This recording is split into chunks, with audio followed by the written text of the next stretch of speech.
Wala ho ako nakikitang ganong klaseng dokumento. Ngayon, kung meron pong ganong dokumento dun sa mga files ni Undersecretary Cabral, then nasa ombudsman na po yan. And I'm sure subject na yan sa kanilang ongoing na investigation. Okay. At kung yan po ay susubpi na naman po ng ating mga institusyon, no? Tulad ng Senado o ng Kongreso, siyempre po, tayo kailangang sumunod yan. Okay, sige. Kumusta na po yung sunog sa Baguio? Ano pong report ng inyong mga tauhan doon, Seth? Itong sa Ongoing pa rin nangyari po lang po sa Cordillera. ang initial report po, unang-una, awa ng Diyos, napakaliit na portion ng office ng regional office ng DPWH sa Baguio ang nasunog. Parang 2 square meters yan. So, maliit lang po talaga na area. Na-control po ito yan. Pero ongoing po ngayon, ang nagawa kailangan natin malaman dyan. Kasi, alam mo, Manong Ben, nung nalaman ko na nasunog ang regional office o nasusunog ang regional office ng Baguio, 2 days after ako mag-announce ng Regulo at tatanggalin yung ililipat yung regional director ng CAR, talagang nagduda po ako dyan, Manong Ben. Kaya nga po, tinawagan, nag-usap po kami ni Mayor Benji Magalong, pati yung kanyang fire chief ng DFP sa Baguio, para talagang siguraduhin, number 1, mapatay kagad yung sunog, awa ng Diyos, napatay agad, kaya maliit lang mo yung nasunog na area. Pero imbestigahan talaga kung ano ang cause. So, ang initial na sinasabi nila, yung usual na naririnig natin, may na-short na wire sa kisame, etc. Pero hinihintay ko pa po yung final report ni Mayor Magalong at ng DFP dyan. Ang sabi po sa akin, by this weekend po, makakakuha na po tayo ng final report. Pero sa paunang report na nabasa ko, may mga dokumento tungkol sa mga pagbabayad sa proyekto na meron daw doon, nasunog. Inaalam ko pa po exactly kung ano ang dokumentong nadamay. At ikalawa, ito bang mga dokumentong to, ano yung mga dokumentong yan at ikalawa, meron bang backup yan? Kasi standard operating procedure, lahat ng dokumento may PDF file yan, may backup yan. So, inaalam pa po natin ngayon. Apo, ang DPWH CAR Cordillera ang siyang may hawak ng mga proyekto sa ilalim po ng distrito ni Congressman Eric Yap. Tama po yan. Ang una ko nga pong tanong dyan at pakicheck kagad, sabi ko po kay Mayor Benji, and I gave also the authority to the city government to assist us in the securing of the area. Pinapacheck ko kagad kay General Bisnar kung may mga naapekto ang mga documents involving rock netting. Yun ang unang-unang kong pinacheck. Yun ho bang mga dokumento tungkol sa bidding at lahat ng dokumento dito po sa overprice ng mga solar lighting sa Benguet, rock netting na yan, pati po itong sinasabi din po ng mga overprice po ng mga kalsada at mga riprap na ginawa doon, may dokumento na ba kayo separately na hawak dyan at hindi lang kayo aasa sa Cordillera DPWH? Actually, yun po ang maganda, meron na po. Kasi lahat po ng dokumentong yan, last year pa lang, pinasumiti ko na po sa central office. So we have all the documents already. No, at mukha naman pong, kasi tinanong ko din po talaga yan. Yan ang unang-una kong tinanong kay Undersecretary Bisnar at sa aking initial report. Wala naman pong ganong dokumento na nadamay. Initially, yun po ang no. Pero hinihintay ko pa rin po yung final inventaryo ng lahat ng mga nasunog na dokumento. May CCTV ho ba doon sa DPWH and CAR? Meron po, pinapacheck ko din po yung CCTV footage. Opo. Kasama din po yan sa nasa DFP na. Okay. Anong sabi ho? Gumagana ba nung bago masunog? Gumagana naman So tingin ko po, sa final report, malalaman po natin talaga kung anong tunay na nangyari. Okay, sige po. In the next few days na po yan, by the weekend. Salamat, Sek. Sek, kayo po nakita ko nga kayo doon sa may bandang Quezon Avenue sa Philippine Children's Medical Center, tsaka doon po sa binubuo na cancer center. May sinasabi kayo first, yun ho bang dalawang ospital na binabanggit nyo, yung funding dito, saan ba nanggagaling? Galing po ito sa DPWH, kasama po ang DOH. No, ito po ay funding ng DOH, pero ang DPWH po ang nag-i-implement. Ayun, ang implementing agency sa proyekto ay DPWH. Okay. Pero ang pondo po ay dun po sa mga hospital na yun. Halimbawa, yung sa Cancer Center, sa DOH po yan. Tapos yung po sa NKTI po yan. Yung pong sa Philippine Children, sa Philippine Children's po yan. Pero Oo. ang nag-i-implement po, ibig sabihin, Aha. ang nagpapabuild, Mm. ang nagmo-monitor, nag-implement ay DPWH. Okay. O, unahin ko itong PCMC. Ito'y araw-araw ko nadadaanan at hindi matapos-tapos yung building na ito. Opo. Anong issue dito? Opo. Sino ang contractor nito? At ano ang issue dito? Ba't di matapos-tapos? Opo, dalawang building po yan, no, Manang Ted, no? Meron pong isang building, yung nakikita niyo siguro na 8 stories na parang 8 years na yata ang ginagawa. Manong Ted, I think this is the building na sinasabi mo. Meron pa kasi isang building na ang contractor ay si Sherman, something like that, no? Sherman. No? So, yung pong 8 story, yan po, matagal na pong ini-implement yan, no? Ang nag-implement po niyan ay ang PCMC mismo, hindi po ang DPWH. Yun po ang paliwanag sa akin nung head ng PCMC nung nandun ako nung Wednesday. Pero delayed po yan. No? At meron silang pinapatulong sa DPWH para mapabilis na nila. Yun po, tutulong po tayo dyan sa kanila. Pero yung pong ating ini-implement, yung pong mas malaking building nila, no, sa likod. No, yan po delayed din. No, and ang rason po sa delayed both nitong 8-story building na 8 years na in the making, yun nga po, unang-una, tingi-tingi po ang paglalagay ng budget. No, kasi, alam po, isang budget 500 million, halimbawa, para matapos.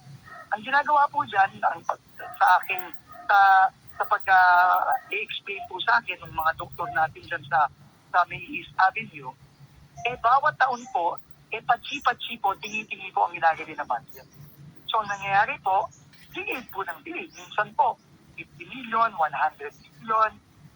Kaya po talagang na-delay ang budget. At dahil po dyan, dahil nagkasuffer yung buong PCMC. Kasi, grabe po ang pila ng mga bata dyan. Yes, okay. So, yun po ang nagiging problema. So, yun po ang tingin ko kailangan ng mabago. Magkano kanilang kailangan para pa matapos agad-agad ang naturang 8 years ng construction ng building at saka yung inyong tatayong bago? Yan po, nasa kanila na ang pondo. Meron na po silang pondo dyan.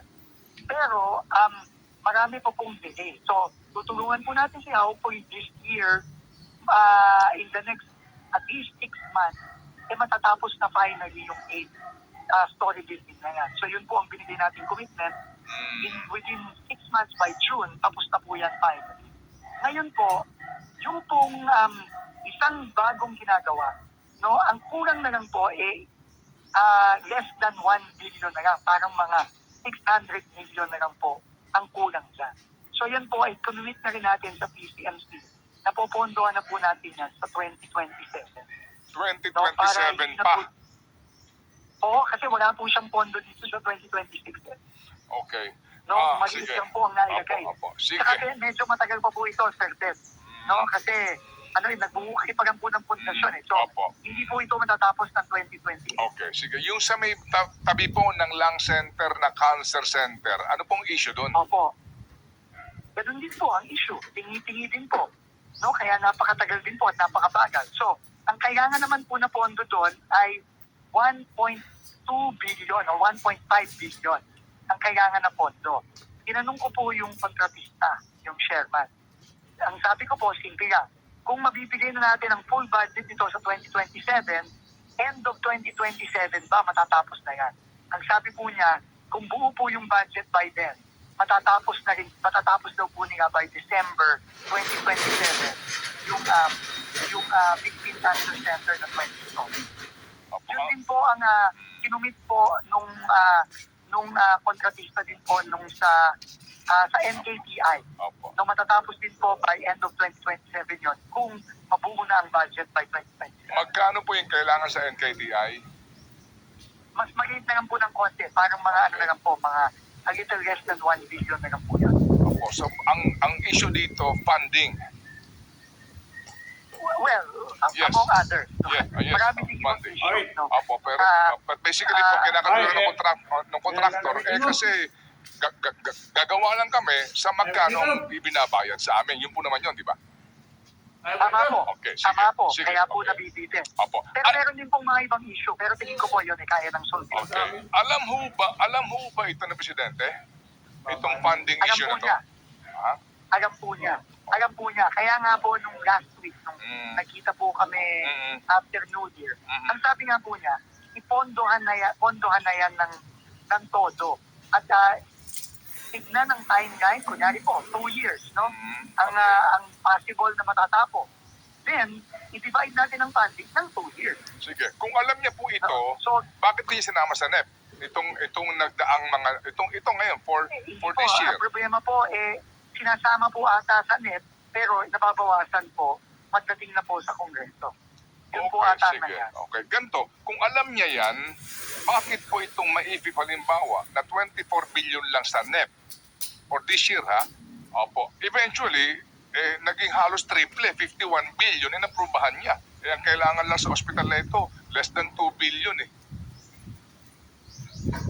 Yan po, hindi ko na po alam kung ano nangyari doon sa nakaraang budget, Sir Ted. Wala po akong Opo, enough opo. information para sumagot sa tanong mo, Sir Yes, Ted. sir, yes, sir. Pasensya na po. Opo. Pero I know. ang alam ko lang po, ang Sige. utos sa akin ng Pangulo last week lang, kung ano ang kinakailangan para matapos bago mag-end ang term ng Presidente, ilagay na sa budget. O sige po, kasi nga, well, ito ho kasi concern ito ng DOH Secretary, dapat siya ang bumubukbok dito. Anyway, Tama sige po, po yan. we understand kung nasan po kayo. Ito na lang po, pahabol na lang ito. Sir, Opo. itong mga school buildings ng DepEd, PPP na daw? PPP? Opo. In-approve na po ng NEDA board ito, ng Economic Development Council ito. Pero hindi po lahat. No, hindi po kasi napakalaki po ng backlog Manong Ted, no. So ang usapan po namin ni Secretary Sani Angara, which I think tama yung direction niya. Tatlo po ang gagawing modality para habulin natin ang backlog. PPP, DPWH, no? At yung pagpipirma po ng Memorandum of Agreement sa mga LGU at probinsya. Para sila din po gagawa at tutulong para ma-address natin itong backlog. So yung combination po ng tatlong yon, hopefully with that, madami po tayong magagawa this year at sa mga susunod na taon. Okay. Yung pong PPP na yun, how does it work? Paano kikita ang private sector sa pag-construct ng school building ng gobyerno? Opo, syempre po, meron naman po allowable return on investment nga na yan, nasa batas yan, at nasa mga regulasyon yan ng ating Department of Development, no? At yan po, ang allowed return po dyan ay hindi lalampas dapat ng 10%, 10 to 12%, parang ganyan po, no? Sorry, 8 to 12%, no? Depende sa proyekto. Yan po ay allowed naman sa batas, no? Pero hindi po pwedeng lumampas dyan. So meaning, No, kailangan yung... Opo. So meaning ito, dati po kasi DPWH implementing agency, pero you get your contractors, tama? Tama po, Okay, pinapag-build out po yan. Tama po yan. Okay. So ngayon nangangahulugan, yung DepEd, sila po ang magpapabidding para po sa private contractors na siyang Tama gagawa ng project. Tama po. Tama po yan. E di ganun din. Hindi po. Ang kakaibahan mo dito is, unang-una, hindi po kinakailangan ng immediate na budget. Kasi PPP po siya, sa aking pagkakaintindihan. Aabunuhan ng kontraktor. Aabunuhan po, yes. Aabunuhan po ng developer. No? At pagka yan po ay natapos na, yan po ay babayaran at tinatawag po na technical terms yan, availability payment, tinatawag dyan. No? So, siguro po, mas maganda, may paliwanag din po ni Secretary Sani yan, mga ako po nagkakamali, no? Pero sa akin pong pagkakaintindi, ipapauna ang kapital ng developer, at later on, kapag natapos na po ito, babayaran po yan ng gobyerno. Sino pipili ng contractor? DepEd, sila ang gara pa din. Opo. Ang magpapabid po niyan ay ang Department of Education. Yung PPP po, Yes. Kasi po, parang lumalabas dito ngayon, ang kaibahan lang nito, may mamumuhunan sa construction tsaka babayaran. Sa DPWH kasi, DPWH ang may hawak ng pondo, pinut-pinut ang bayad sa kontraktor. Tama? Opo. Yun po ang more or less ang schema para sa PPP na in-approve. Okay. Pero ganun... Halimbawa naman po, doon naman po sa mga MOA sa LGU naman po magpapabid. Pero probinsya, pero magpapabili. yung bayad, gobyerno din ang magbabayad eventually doon sa namuhunan na kontratista. Opo. Tama po yan. Tama po. So basically po, GAA funded rin ito. Ang magpapabidding ang DepEd sa kung sinong private sector na gagawa nitong proyekto, and then babayaran siya ng buo o paano nga naging yun? Anong modality nito? Babayaran siya agad Hindi doon ko sa po alam ang mode of Okay. payment, pero ang pagkakaintindi ko po, ang tawag dyan is turnkey. Ibig sabihin, mababayaran lang po ang developer kapag natapos na at natanggap na ang proyekto. Okay, So yun po ang pagkakaintindi ko, pero baka po nagkakamali ako. Sige. Opo. Pasensya na po kayo, napahaba tayo kasi No, po no problem ang dami po. Okay namin lang po, katanungan Sir. eh. Opo. Opo. Pasensya na po. Sa ulitin po, Sek, at good luck po sa inyo. Opo, Sir Ted. Maraming salamat po, Manang Ted. Ma'am Siya. Thank you. So, ang magpapabidding ay DepEd. Sila ang pipili. Oo. Si TriGive ba ang mag-a-award Hindi nito? na, wala na nga siya doon. Hinahanap pa nga siya. Ay, sorry po. Oo, hindi na siya Wala na ba siya kasama. sa DepEd? Wala Hindi naman na. siya doon dinala ni Sani Angara. Wala na siya doon. Pero sinama siya. Pero wala na siya doon ngayon. Oo. Hindi ba? Tama, no? Tatanong lang ako. Oo naman. Okay lang naman sayang tuloy. Kulang na sa oras. Itatanong ko yung yung sa Ilocos Sur Bridge na issue din ngayon. Dito bale. 9:29 pong ating tamang oras.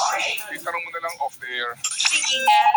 Atid sa atin yan ng Boss Mastery Coffee. Boss Mastery Coffee, alam mo na kagad, amoy pa lang quality coffee beans at puno ng sanggap na galing sa Mangosteen with Santone na mainam po sa ating kalusugan, pangangatawan. Boss Mastery Coffee, kapeng Mangosteen sa sarap. Available yan sa Mercury Drug, Watson, 7-Eleven, Sausa Drug, at mga piling supermarkets nationwide. Thank you very much.